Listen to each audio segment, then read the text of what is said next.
Hello and welcome to Business Incorporated, coming to you from Channels Television. Here's what's coming up today. IMF expresses concerns about Zambia's $3 billion bond revamp deal.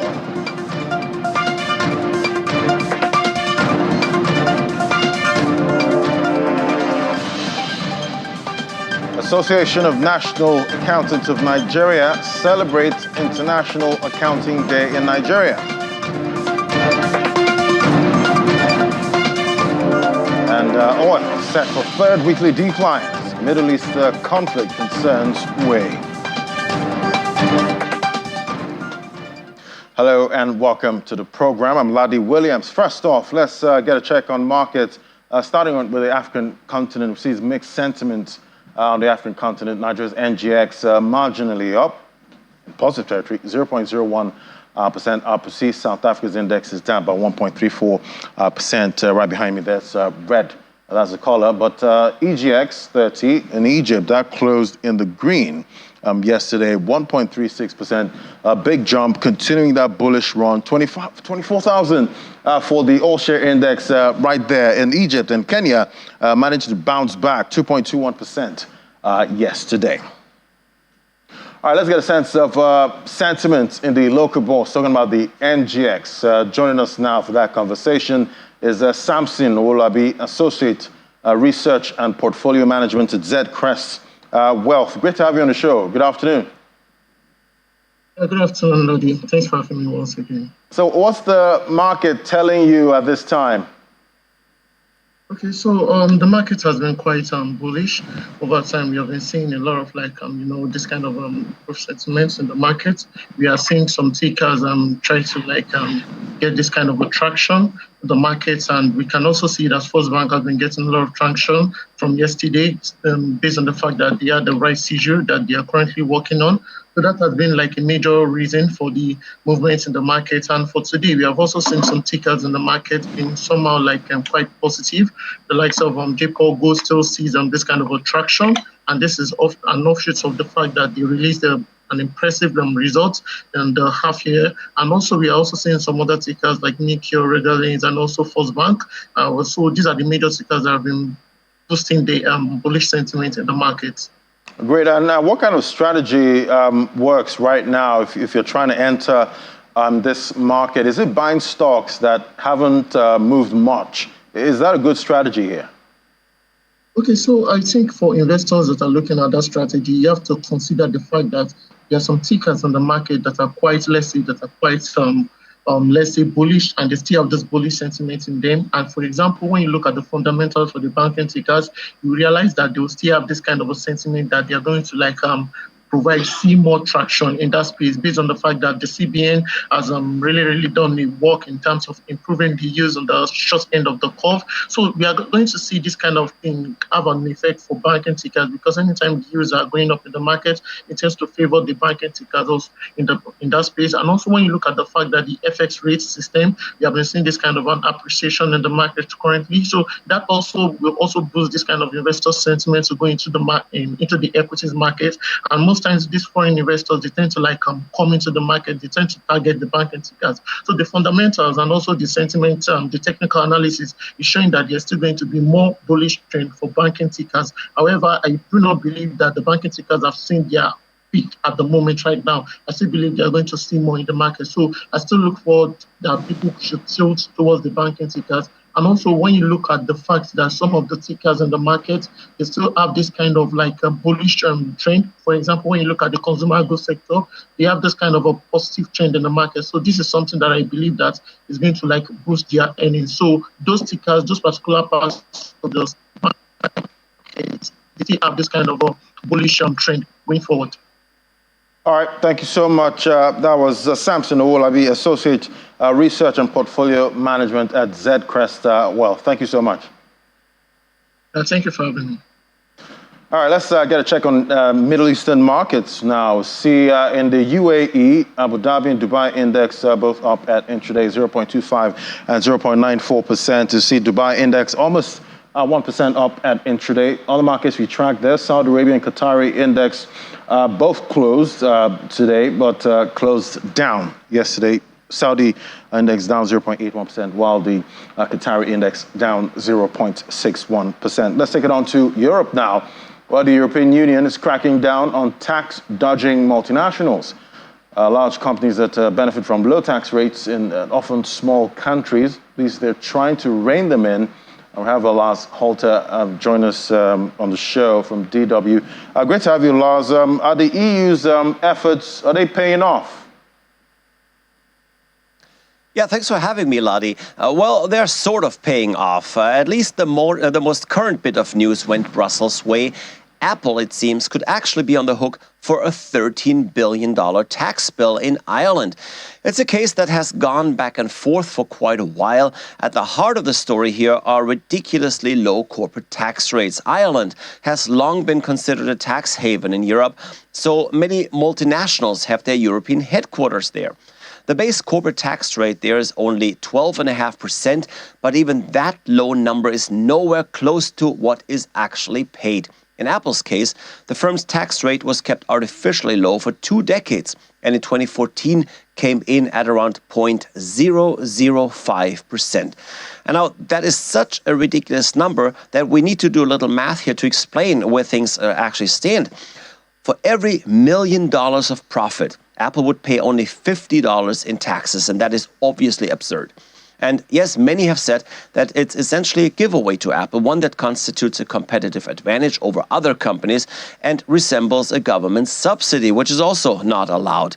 And these kind of deals are what the EU has been trying to stop. Yeah, so much for the EU to do there. But who are the companies that are on the EU's radar right now? Now, there's a good bunch of big names on the list. However, many of them have so far escaped any form of penalty, as courts have sided with them. Among them, carmaker Stellantis, as well as Amazon and Starbucks. But there have also been some successes. Maybe the biggest win for EU antitrust chief Margrethe Vestager was a ruling against a €700 million Belgian tax scheme that has benefited 55 multinationals. That ruling reverberated across the EU countries, forcing some governments to scrap such sweetheart deals. Next on Mrs. Vestager's list are US sportswear giant Nike and furniture maker IKEA, both of whom have enjoyed extremely favorable tax rates in Finland and might not do so much for much longer if courts see the problem the way the European Commission does. All right, Lars, what are investors looking at in today's markets in Europe? Yeah, hooray, we're talking interest rates again. After days of waiting for some clarity here from the Fed, investors got exactly that. However, it was not what they had wanted to hear. In Washington, Fed Chief Jerome Powell said yesterday that himself, as well as some other central bank officials, are not confident interest rates are high enough to tame inflation. So essentially, Powell is taking a hawkish viewpoint, reassuring the market that if economic conditions warrant, he won't hesitate to hike rates again. That was bad enough for Wall Street to snap a pretty long winning streak. And now we'll have to see how markets in the rest of the world will react to this guidance from the US. Meanwhile, in cryptocurrencies, Bitcoin and Ether are standing very strong today, all at or near multi-month highs. And that is due to renewed speculation that the approval of an exchange-traded Bitcoin fund is imminent. Right, all eyes on that Bitcoin ETF, spot ETF. Wait to see if that actually happens. Thank you so much, as Lars Holter, right there in Berlin, giving us the details from Europe. All right, let's take it to the U.S. now. With S&P 500 futures, with a little change today. As traders kept an eye on Treasury yields after the broad market index ended an 8-day run of gains. The S&P 500 futures fell marginally, while the NASDAQ 100 futures, that's nearly about 0.2%. All the futures tied to the Dow Jones Industrial Average edged 49 points higher at 0.1%. Well, let's get a sense, a summary of yesterday's close from our correspondent, Marie Bird. The U.S. stock market fell on Thursday as the Dow Jones was down at 0.6%, the S&P 500 down at 0.8%, and the heavy tech NASDAQ down at 0.9%. Many investors were a bit concerned about what appeared to be a hawkish speech by Chairman Jerome Powell, as it's unclear as what the Federal Reserve's next steps will be. There was also an uptick in Treasury bonds. This makes many investors concerned as to what the viability of the stock market over the next few days and weeks ahead. All right, so yesterday was the recent hike in price of bread. The prayer for daily bread seems to have intensified with food inflation at almost 30%. We see yesterday issues bedeviling the baking industry were top of agenda as Premium Bread Makers Association of Nigeria they met for an inaugural Members' Day out, which also included top millers in the country. National President of PBAN, Engineer Emmanuel Nora, called on the federal government to make favorable and implementable economic policies that would encourage and promote baking in the country. Take a listen.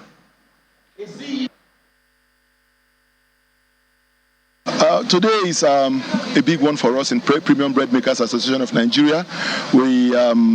We started this association about 6 years ago when we were registered by the Corporate Affairs Commission to debut as an association in the bread making industry. Cost has spiraled, our revenue has dwindled. The purchasing power of the average Nigerian has been emasculated, completely eroded, because tell me, the government does not increase salaries. How do Nigerians survive? Is it not when they have expendable income that they can buy bread? So it's been backward integration, because if they don't have money, they cannot buy bread. It will affect our flour count. It will dovetail to the millers and every other equipment, every other ingredient manufacturer and importers into the country. And mark you, it's a very funny situation we find ourselves. Almost 100% of our inputs are imported into the country.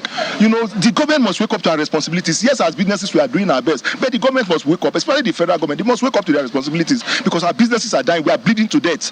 You cannot set up a business of 500 million, 1 billion, and you are not making any profit. Every day you keep recapitalizing the business. Come and look at our statements, our financials at the end of every financial year. It's always in the red. You know, if you don't have money to recapitalize your business, you are in dire straits. For how long can they continue like that? I'm not subsidizing. Federal government has subsidized. They said subsidy gone. Am I the one that will subsidize bread? I'm a business. Federal government is not subsidizing. The federal government has deregulated FX. The people cannot see FX. We are hoping that government will formulate policies to bring down the production costs for bakers like many other industries. We are hoping that the government will do things generally to bring down the food inflation. We are hoping that the wheat imports, the levies on wheat, the FS availability will be the one to bring down the cost of production. For us in the industry, because government cannot do it alone. The input supply companies also have a stake. And to other matters now, the third edition of the Inter-Africa Trade Fair kicked off. That was yesterday in Egypt.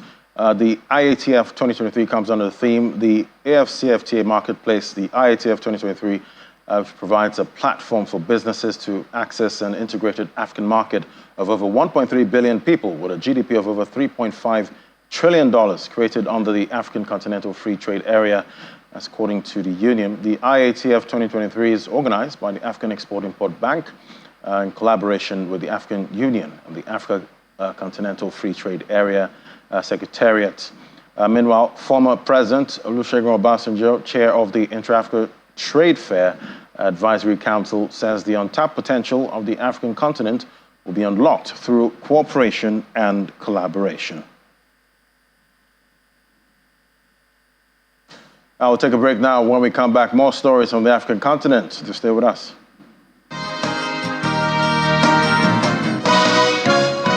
An AGOA, a U.S. trade initiative established in the year 2000, which allows African nations to export various products, especially non-oil goods, to the United States on favorable terms. You see, South Africa, Kenya, Madagascar, Lesotho, and Ghana dominated the 2022 non-oil AGOA exports, accounting for 90% of the total non-oil AGOA exports in 2022, with Nigeria missing on the list. For analysis, join us is Patrick Ba Abankwa, financial analyst and global investment consultant. Great to have you. Thank you for having me.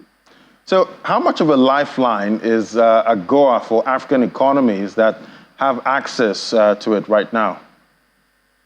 AGOA is really a vital lifeline for many African economies, providing them with duty-free access to the U.S. market for over 6,000 products In 2021 alone, AGOA exports from sub-Saharan Africa to the US totaled about 13.5 billion, accounting for about 18% of the total exports from the region.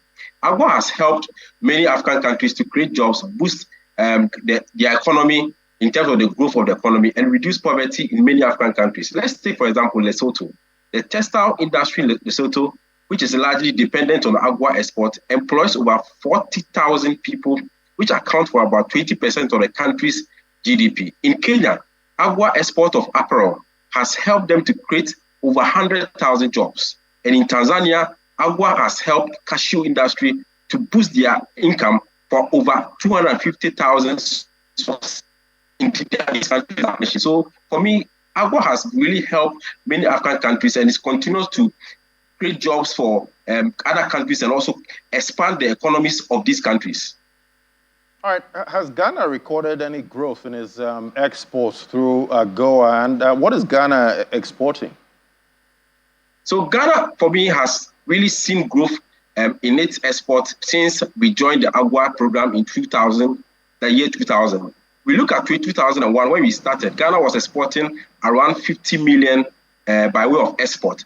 By 2021, that has grown from 50 million to 1.2 billion by 2021 in terms of exports through AGOA. Ghana usually exports cocoa products, textiles, apparel, cashew nut, fruit, and vegetables. The country has really benefited from this provision by also leading to value-added processing, which has helped to boost the local content for most of the export products that we send to the US. And we see Joe Biden announced Uganda and 3 other countries would be dropped from the Africa Growth and Opportunity Act. How much of an economic blow would this be to a country like Uganda? I think it's going to have a very major economic impact on Uganda, because if you look at Uganda on the same AGOA export, they are enjoying about 562 million in terms of exports through AGOA. And when you look at that impact on their economy, that's about 18% of their total export for the year 2021.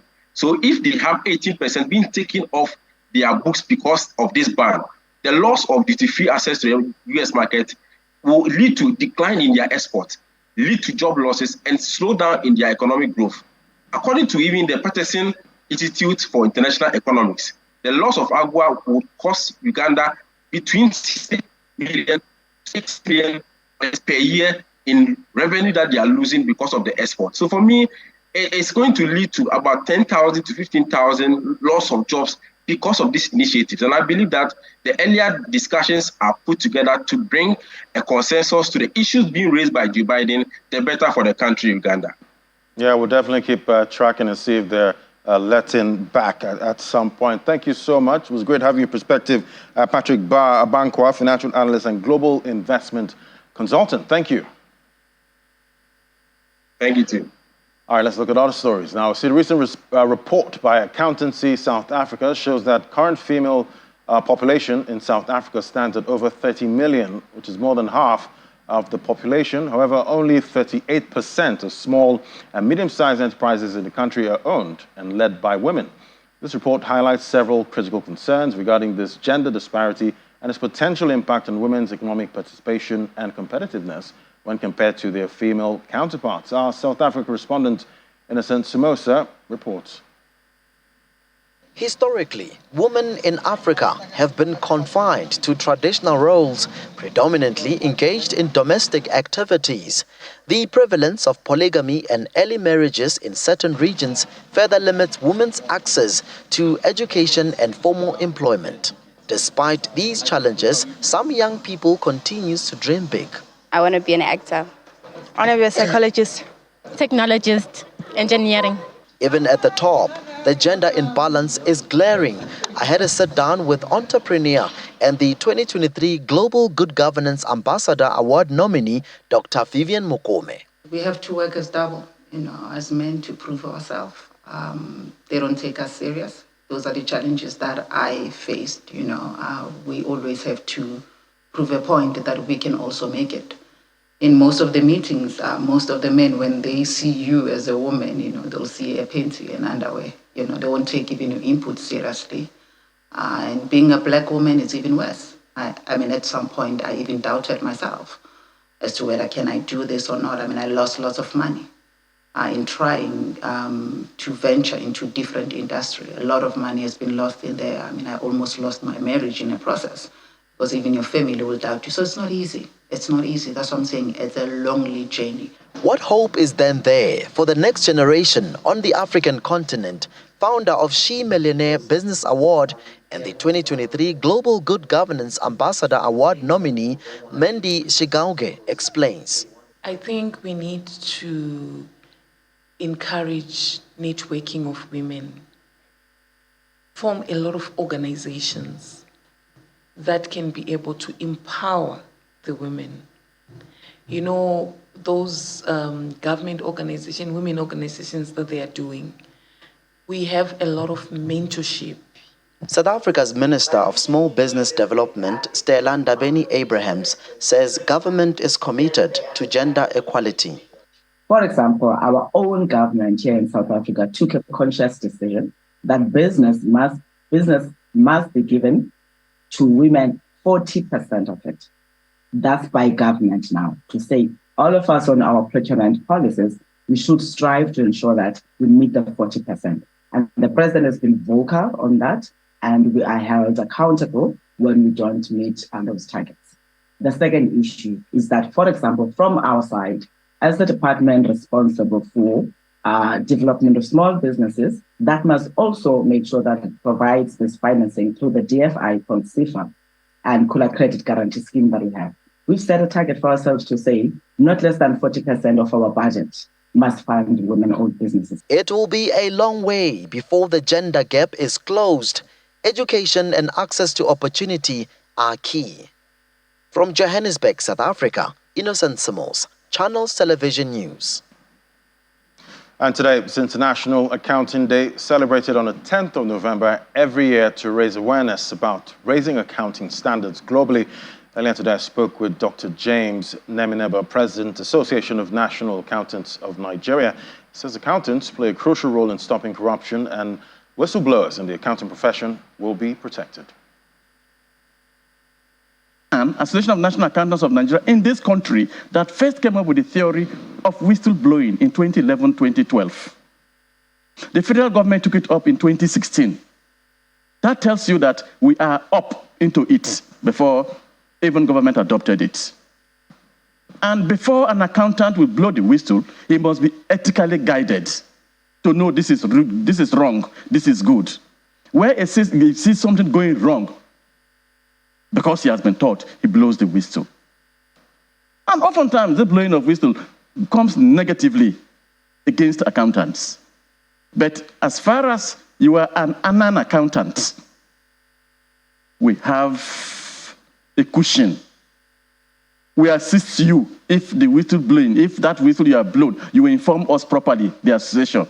We assist you to go through and work with government to ensure we see the whistle that you've blown to the end.